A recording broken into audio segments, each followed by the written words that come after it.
Good morning. We look at the remainder of John 13 today, verses 21 through 38. We are, as I said yesterday, on a Monday, Thursday evening that way. And verse 21 says, John writes, after saying this, Jesus was troubled in spirit. And remember, just a couple days ago, I mentioned the troubled, because in chapter 12, verse 27, Jesus says, now my soul is troubled. What should I say? My Father, deliver me from this hour? No. He said it needs to go on. And then again now, Jesus is visiting with his disciples. He's at the table of Holy Communion. He has just said that, one of them is going to betray him. And John tells us that Jesus was very troubled. He says again, very truly I tell you, one of you will betray me. And put yourself in the place of those disciples sitting with Jesus at that table. Our picture of the Last Supper, there are 12 of them, with Jesus. And whether that's accurate or whether there were some others there, who knows for sure. But Jesus was there at least with the 12 disciples. And he says, one of you is going to betray me. And these 12 men have been traveling with Jesus, for nearly 3 years. They know him inside and outside, and they think they know each other that way pretty well too, I would guess, even though there continue to be surprises pop up and conflicts between them, or maybe I shouldn't say conflicts, but, disputes, as like when James and John say, let us be at your right hand when you come into your kingdom. But they know each other, and they think that they are a tight-knit group. And Jesus says, one of you 12 is going to be my betrayer. It's going to happen. And think of what would go through your mind if Jesus was to say that and you were sitting at the table. One of you will betray me. The reality is that we do it on a regular basis. We maybe not quite to the extent that Judas did, but, we aren't always faithful. And that's just the honest truth. We aren't always faithful. But these 12 are sitting there. And it says one of the disciples, one Jesus loved, that's, of course, John, the gospel writer, was sitting next to Jesus. And Simon Peter says to John, ask him who he means. Well, why does it? Peter is this bold and brash one, and usually Peter is the one that, comes up with something right away, and he's going to later on here in this chapter. But, Peter says to John, ask Jesus who he's talking about. And so John does say, Lord, who is it? With that question, just, think about asking that question, who is it? Is it me? Is it me? And Jesus didn't make him go around each one of them and say, no. But Jesus said, it's the one that I'm going to dip this bread. He said, it is one to whom I give this piece of bread when I have dipped it in the dish. So he's specifying exactly. He says, the one I give this piece of bread is what my New Revised Standard reads. So he dipped a piece of bread, gave it to Judas Iscariot, and then John says that at that point, Satan entered into Judas Iscariot, and he went out to do what it was he was going to do. And Jesus says, do quickly now what you are to do.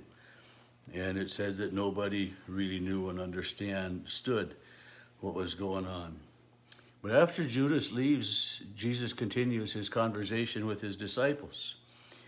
And he says, now the Son of Man is glorified. He refers to himself. John uses the phrase Son of Man. Matthew uses the phrase Son of God more often. But the Son of Man has been glorified. God has been glorified in him. And, he says God will glorify himself. And then he says, I'm only going to be with you a little while longer. He knows the imminence of his departure. And he says, where I'm going, you cannot come. And then he gives this new commandment to love one another as I have loved you. The commandment has always been love the Lord your God with all your heart, with your soul, your strength, and your mind, and love your neighbor as yourself. But now it's love your neighbor as I have loved you. And you think about the depth of Jesus' love for the you. for these disciples and for you and me. As love one another as I have loved you. And then he kind of reiterates, as this is how you should love one another. And man, to think about loving as Jesus loves, it's an impossibility. It would demand that we give everything of ourselves, that we hold nothing back, that the other person is equally or more important than we are, and that we have no reservations in our love. And it's another one of those impossible things for us to follow and to do. And it's nice that there are reminders in the Bible that nothing is impossible for God, and all things are possible for God. To say it in a nothing is impossible is kind of more of a double negative, and whereas as you say all things are possible for God, that's a very positive statement. And they both say the same thing. I'm not arguing that at all, but it is possible for Jesus to love us to this extent because he is God. If he was a mere human being like you and me, would he have been able to have carried out the task that God had appointed, that they had agreed upon and all of that? I don't know. But Jesus says, love one another as I have loved you. That's the new part of the command, as I have loved you, selflessly, completely, wholly, holding nothing back. It's the kind of love that as a parent we have for our child, and as a grandparent we have for our grandchildren. It's a love that's just there, and it can consume us. I don't know if I should say consume us, but it will. We do things because of that love that we wouldn't do for others, and we just do that because of that great love we have. And Jesus says, where I'm going, you cannot come, and he's talking about this, and Peter picks up on that. Where I'm going, you cannot come now. And that's what he says. Where I'm going, you cannot, well, I guess it doesn't say now in this New Revised Standard. I think in the New International Version, Jesus says, where I am going, you cannot come now, but you will come later. And maybe that's going to come up, a little bit here. Maybe that's right here. We're right here. Peter says, Lord, where are you going? Where I'm going, you cannot follow me now, but you will follow me afterwards. So I need to remember to just kind of read everything. I've read this whole passage several times in different translations, and but it's, you cannot follow me now, but you will later. And Peter says, well, why can't I follow you? I will lay my life down for you. And here is that bold, brash Peter who just a little bit ago didn't quite dare ask Jesus, well, who is it? Fearing, is it me? But now he's, they've all seen Judas go out, even though they don't really know and understand completely what's going on. They've seen Judas go out, and they heard Jesus say, the one whom I give this piece of bread to, but they don't realize the immediacy. They may have all breathed a sigh of relief that they didn't get that piece of bread, but they didn't realize how quickly things were going to transpire. And Peter again comes with this, Lord, why can't I follow you? I'm willing to die with you. And that was Thomas's words when Jesus set his sight on Jerusalem. Remember, this is one we're going to call Doubting Thomas. If he's going to go to Jerusalem, we might as well go too, because there's no place better to be, no place better to die, no one better to die with than Jesus. And Peter says that, I will lay my life down for you. And Jesus' next words must just pierce Peter to the heart when he says, before the cock crows, you'll deny me 3 times. And that's what we end with our reading today. Before the cock crows, you'll deny me 3 times.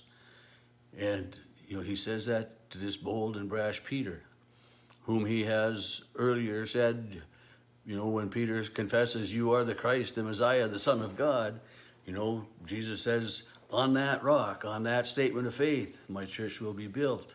So this bold and brash Peter who who has it inside. He believes 100% that Jesus is Lord and Messiah, and he says he's ready and willing to die with Jesus. But yet when push comes to shove, Peter does what Jesus says. He denies him 3 times. We know that. And we'll learn that later. We'll read that later on too.